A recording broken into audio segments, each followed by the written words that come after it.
함께 인사하겠습니다. 잘 오셨습니다. 은혜 충만하십시오.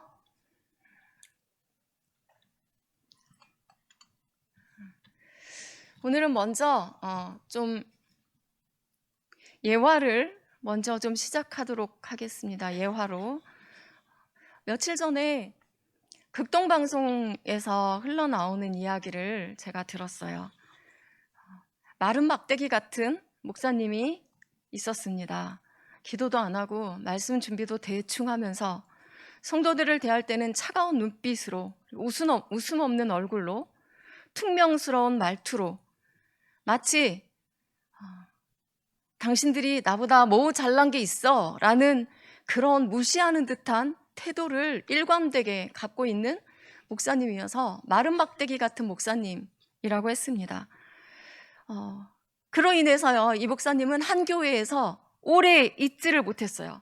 성도들이 너무 힘들어하기 때문에 자꾸 이 교회 저 교회 막 이렇게 옮겨 다니셨어요.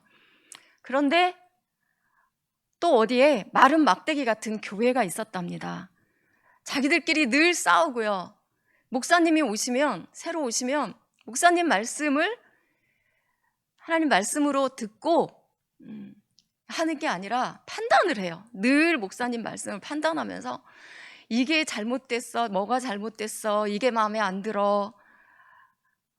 목사님 막 그 사는 모습까지 막 다 얘기하고 사모님이 마음에 안 들어, 막 이런 걸로 늘 꼬투리를 잡아서 계속 목사님이 바뀌는 거예요. 교회가 거기서 견뎌낼 목사님이 계시지 않아. 그래서 마른 막대기 같은 교회라고 이렇게 별명이 붙어졌습니다.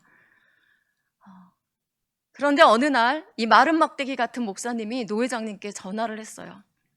노 회장님, 나 이 교회에서 또 못 있게 생겼으니까 저 교회 다른 곳으로 좀 소개 좀 해주십시오. 그러니까 이 노 회장님이 한숨을 푹 쉬는 거예요. 도대체 이제는 목사님이 가실 데가 없는 것 같아요. 그랬는데 또 마른 막대기 같은 교회에서 노 회장님께 전화가 왔어요. 우리 교회 목사님 또 나가셨어요. 그거 어떻게 해요? 우리 교회 목사님 소개해 주세요. 이러니까 노 회장님이 와, 이거 정말 심각하네. 그러다 문득 생각하니까 마른 막대기 같은 목사님이 전화가 왔었잖아요. 어쩔 수 없다.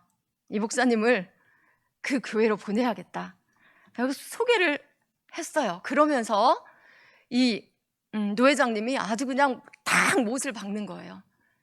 목사님은 이게 마지막 교회라고 생각하십시오. 아니면 없습니다, 이제. 도대체 이게 몇 번째입니까? 라고 했어요. 그리고 또 마른 막대기 같은 교회에다도 그렇게 얘기했죠. 이 목사님, 여러분들이 잘 모시지 못하면 여러분 교회는 문을 닫아야 될지도 모릅니다. 누가 오겠습니까? 이렇게 소문이 났는데 라고 했어요. 그리고 이 마른 막대기 같은 목사님이 교회에 부임을 했어요. 여기가 마지막 사역지일지도 몰라. 그리고는 열심히 기도하기 시작했어요.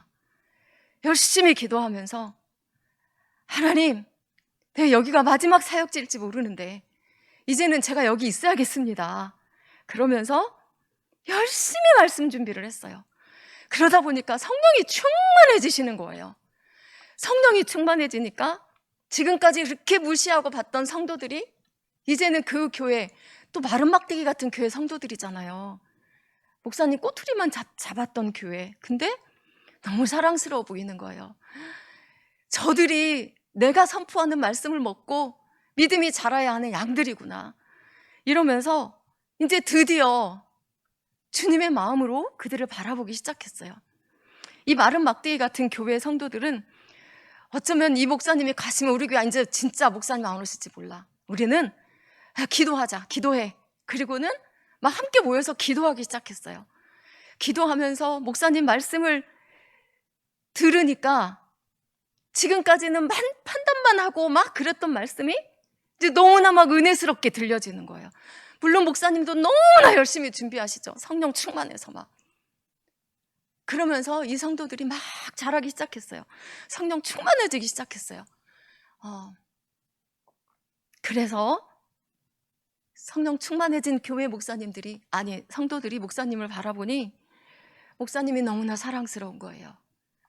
이제 그들은 성령 충만하여서 주님의 사랑으로 역시 우리 목사님, 역시 내가 섬길 교회라고 하면서 그렇게 끝까지 잘 갔다고 합니다. 성령 충만은 우리 삶을 변화시키고요. 성령 충만은 예수를 드러나게 하고 예수님께 영광을 돌릴 수 있도록 하기 때문에 그리스도인들이 항상 소망해야 될 것은 성령 충만인 줄 믿습니다.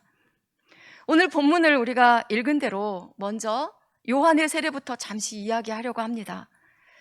세례 요한은 주님의 오실 길을 예비하려고 보내심을 받은 자예요. 메시아가 오시기 전에 그를 맞을 준비를 하라고 외친 것이 바로 뭐냐면 회개하라, 천국이 가까이 왔다라고 합니다. 이 요한이 세례를 베풀었어요. 요한의 세례는 오실 메시아를 통해서 죄사함을 얻게 하는 이른바 회개의 표시로 세례를 받게 하는 것입니다. 말하자면 회개의 세례라고 하는데, 하지만 이 세례는요, 이 세례 받았다고 해서 구원을 얻는 것도 아니고요, 실제적으로 죄가 사해지는 것도 아닙니다. 그야말로 메시아를 맞을 준비를 하면서 회개가 이루어지기를 원하며 베푼 세례입니다. 요한이 외쳐요. 아브라함이 우리의 조상이라고 하지 말고 회개에 합당한 열매를 맺으라. 하나님은 이 돌들로도 능히 아브라함의 자손이 되게 하실 수 있다라고 하면서 동시에 심판을 선포합니다. 이미 도끼가 나무 뿌리에 놓였으니 좋은 열매 맺지 아니하는 나무마다 찍혀 불에 던져지리라. 이때 세례받으러 오는 사람들이 물어요. 그러면 우리가 무엇을 해야 합니까? 그들은 오실 메시아를 기다리고 있었기 때문에요, 혹시 세례 요한이 이 사람이 메시아 아닌가라는 그런 기대감을 갖고 있었고, 그런 기대감으로 물어보죠. 어느 자료에 보면은요, 구약에서 신약으로 넘어오는 그 중간기 400년 동안 하나님으로부터 말씀이 없었어요. 근데 백성들이 양심에 대해서 거의 마비되어 있었다, 양심에 대해서 거의 모르는 상태였다라는 자료를 제가 봤습니다. 이게 무너져 있었던 거죠. 자신들이 지금껏 살아왔던 생활 방식에 대해서 무엇이 잘못되어 있는지, 무엇이 죄인지 모른다는 거예요. 그래서 세례 요한은 우리가 무엇을 해야 합니까? 라고 물어보는 그들에게 구체적으로 그들의 잘못된 것을 먼저 들춰내요. 옷 2벌 있는 자는 없는 자에게 나눠줘라. 먹을 것이 있는 자도 그렇게 해라 라고 말해요. 그것이 무슨 특별한 죄입니까? 옷 2벌이 있는 거 안 나눠주는 게 뭔 특별한 죄라고요? 죄입니다. 당시의 백성들은 정말 많이 가난했습니다. 근데 있는 자들은 옷 2벌이 있다는 거는요, 그 당시에 굉장히 부한 자예요. 자신들의 부를 축적하는 데만 관심을 갖고 더 탐욕을 부리고 있었고요, 그들이 부린 탐욕의 임원에는 더 많은 죄악들이 도사리고 있었습니다. 요한이 먼저 그것을 들춰냈어요. 그리고 그것을 바꾸라고 말합니다. 세리들에게도 마찬가지죠. 당시 세리들이 취했던 죄된 행동들을 먼저 들춰내고요, 그것을 바꾸라고 해요. 군인들에게도 마찬가지예요. 강탈하지 말고, 거짓 고발하지 말고 너희가 받는 급료를 족한 줄 알아라 라고 강력하게 말합니다. 이들은 삶 속에서 이 생활들이 당연한 것으로 여겨져 왔고요, 자신들의 행위가 죄인 줄 모르고 살았기 때문에 우리가 회개하려면 무엇을 해야 하는가? 라고 물었고요, 세례 요한이 먼저 죄를 끄집어내서 바꾸라고 하는 겁니다. 병든 것을 치료하려면 먼저 무슨 병인지 진단해야 합니다. 죄사함 받으려면요, 내가 죄인인 것을 먼저 알아야 합니다. 먼저 깨달아야 해요. 죄를 알았으면 회개하고 좋은 열매를 맺어야 한다고 요한이 강력하게 말하고 있어요. 많은 사람들이 요한에게 세례를 받으러 와요. 어쩌면 그들은 그들의 삶에 대한 변화를 갈망하고 있었는지도 모릅니다.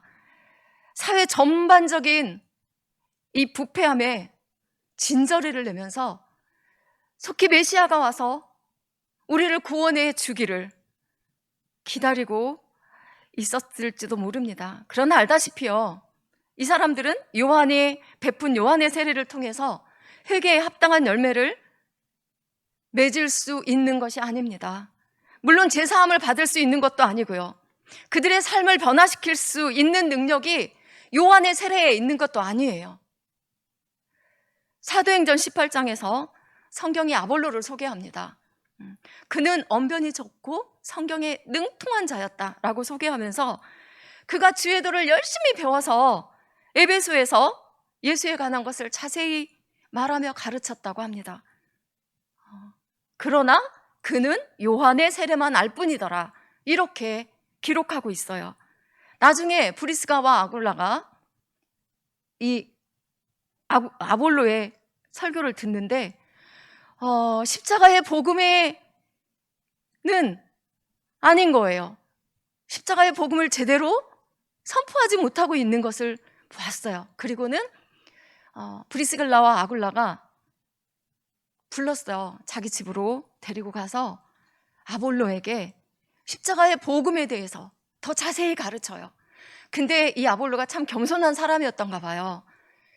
그들의 가르쳐주는 도를 제대로 들어요. 듣고 더 이제 그 믿음이 깊어져서 고린도로 가서 또 가르치고 합니다. 나중에 이제 고린도의 유명한 지도자가 되어서 고린도의 그 네 파 중에 한 사람, 아볼로파가 이 사람을 말하죠.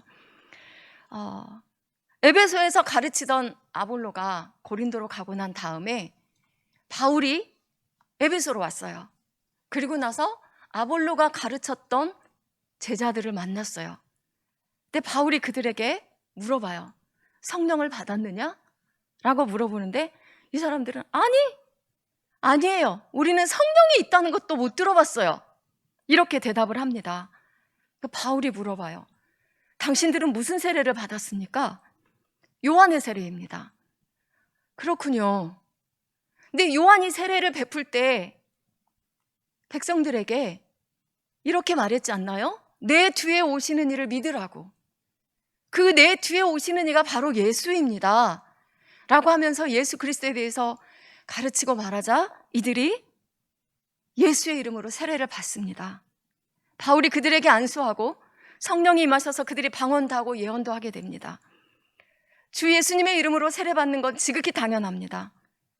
세례의 진정한 의미는 예수 그리스도와 연합하여서 죄에 대해서는 죽고 의에 대해서 사는 것, 새 생명으로 다시 살리심 받는 데 있습니다.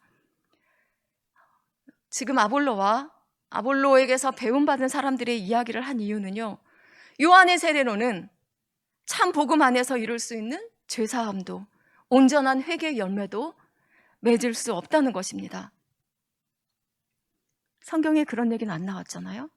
라고 물어보실 수 있지만, 물론 그렇지만 주님은 요한복음 3장에서 니고데모에게 이렇게 말씀하세요. 사람이 물과 성령으로 거듭나지 아니하면 하나님 나라를 볼 수 없다 라고 말씀하십니다.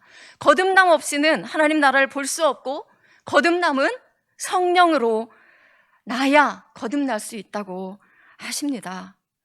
거듭나야만 복음 안에서 온전한 회개가 일어나고요, 이것은 예수를 믿는 자들 안에서 역사하시는 성령의 능력으로 가능한 것입니다. 거기에 관한 말씀이 사도행전 2장과 3장의 오순절 성령 강림 사건입니다. 베드로와 제자들은 오순절 성령 강림 사건으로 강력한 성령 세례를 체험했어요. 그리고 나서 오직 예수를 증언하는 삶을 시작하죠. 베드로의 설교를 들었던 믿지 않는 사람들이 형제들아 우리가 어찌할꼬? 라고 베드로에게 말합니다.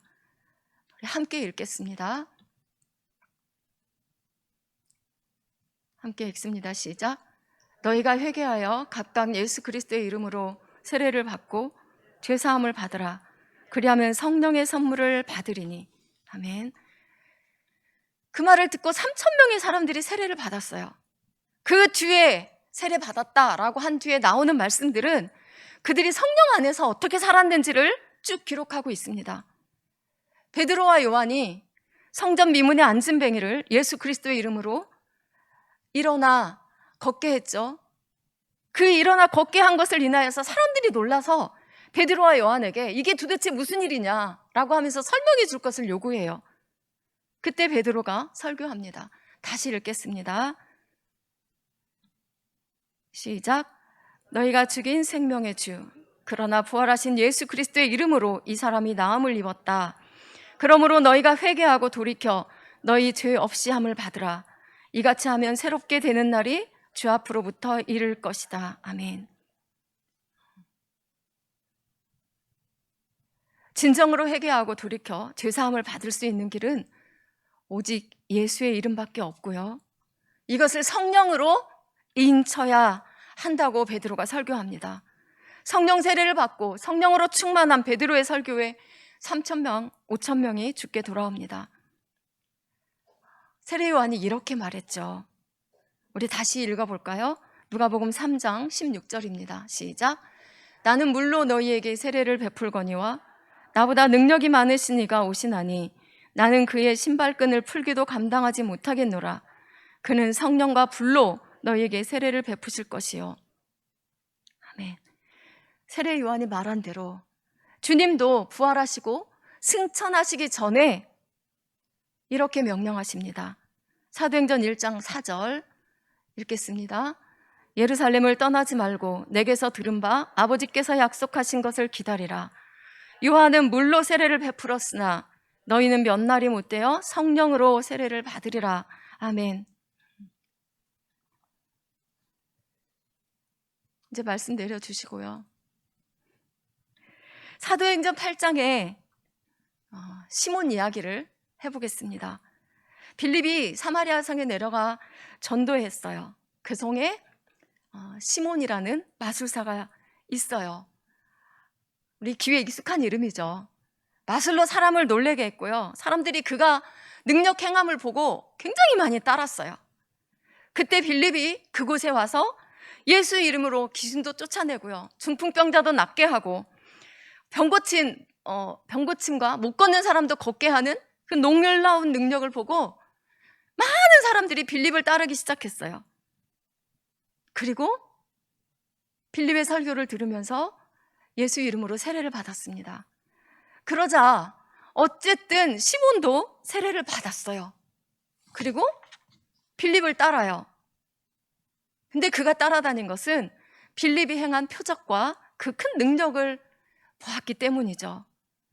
본인은 사람들을 속여서 능력을 행했지만 빌립의 능력은 그가 보기에도 정말 놀랍고 너무나 신비한 것이었어요.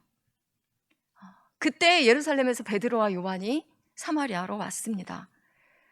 제자들이 그곳에 온 이유를 성경은 이렇게 말해요. 사마리아에 있는 사람들에게 아직 한 사람에게도 성령 내리신 일이 없고 오직 주 예수 이름으로 세례만 받을 뿐이라.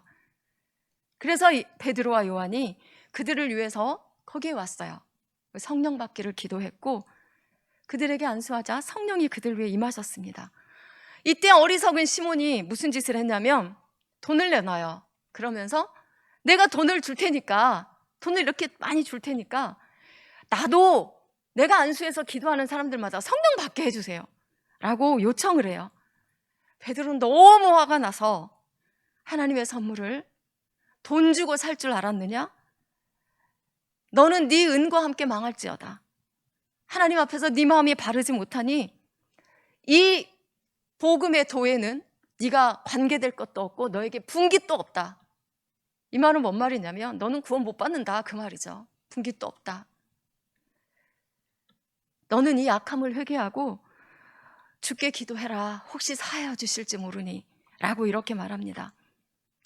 시몬의 예로 우리가 보았듯이 세례 받는다고 다 회개에 이르는 것도 아니고 구원에 이르는 것도 아닙니다.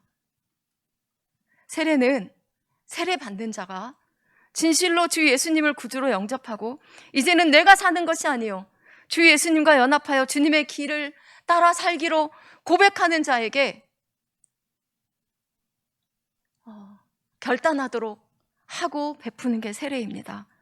그런데 시몬처럼 예수님과 성령님을 자신의 어떤 유익을 위한 방편으로 그렇게 삼기 위해서 형식적인 세례를 받을 수도 있다는 것을 우리가 오늘 이 시몬의 이야기를 보면서 알 수 있어요. 그러므로 요즘도 이렇게 말하고 다니는 사람들이 있는데 정말 깊이 깨달아야 합니다.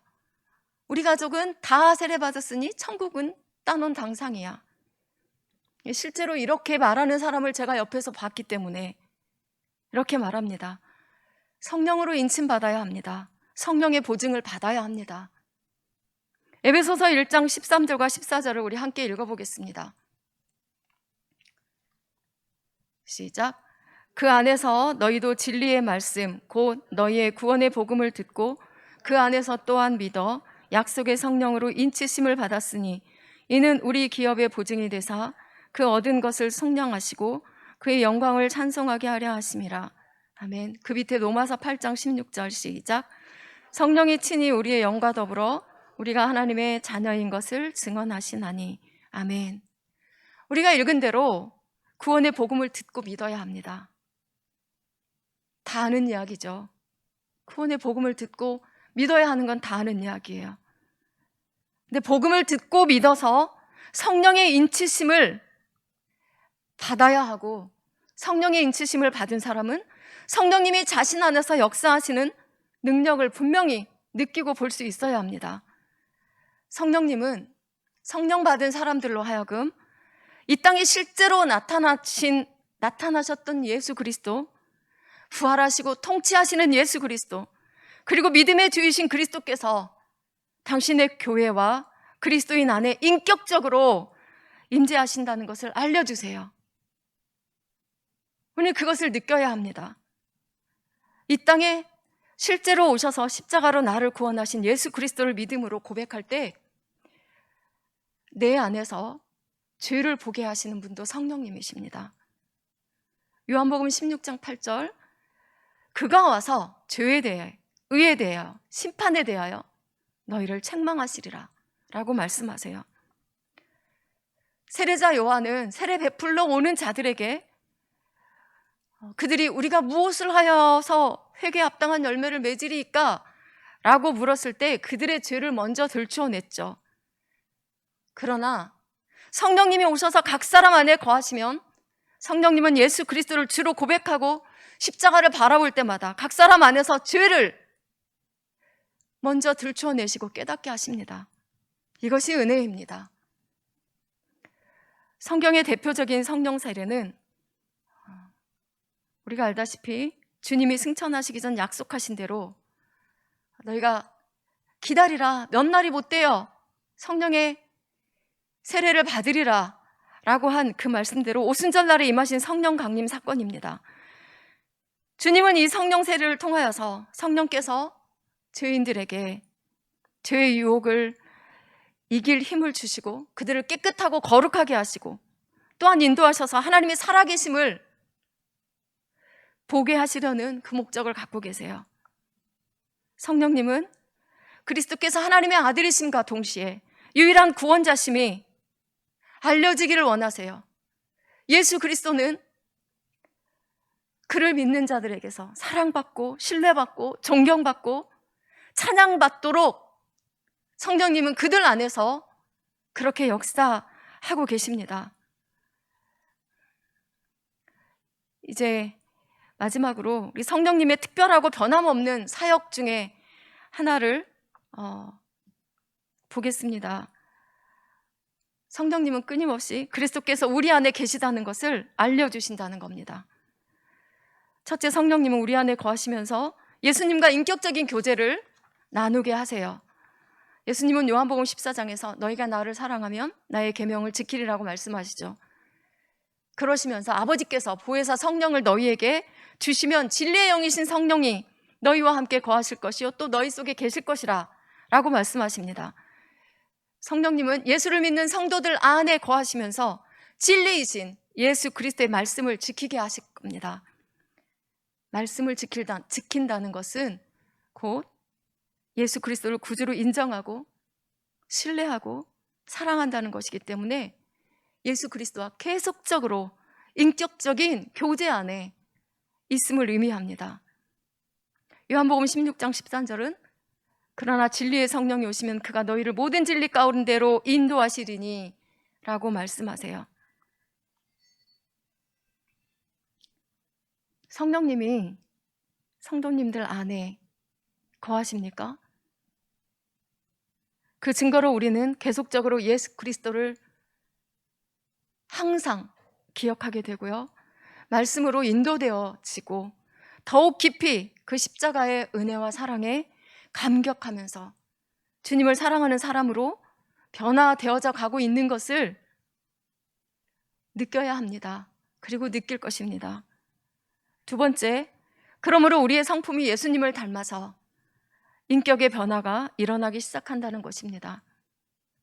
요한복음 14장 26절은 보혜사 곧 아버지께서 내 이름으로 보내실 성령 그가 너희에게 모든 것을 가르치고 내가 너희에게 말한 모든 것을 생각나게 하리라. 성령님은 언제나 예수 그리스도를 증거합니다. 언제나 예수 그리스도를 바라보도록 인도하십니다. 성령님의 목적은 성도가 예수님을 닮아가도록 하시는데 항상 목적을 두고 계십니다. 우리는 항상 예수님을 느끼지 않을 수도 있어요. 종종 화를 내고 심한 말로 다른 사람의 마음을 찔러서 상처를 내기도 합니다. 때로는 죄책감에 사로잡혀서 절망에 빠져 있기도 합니다. 여전히 게을러서 기도 자리에 앉아 있지도 못하고 내 중심적으로 생각하면서 주님보다 앞서가는 일이 있을 수 있습니다. 그러나 중요한 것은 언제나 그럼에도 불구하고요, 마음의 중심에 예수 그리스도가 그 중심에 여전히 계신가 하는 겁니다. 중심 한가운데 예수님이 흔들림 없이 계시다면 우리를 아시는 성령님은 우리의 약한 그것들을 갖고 분명히 일하실 것입니다. 주님을 사랑하는 그 마음이 중심에 있음을 아시니까요.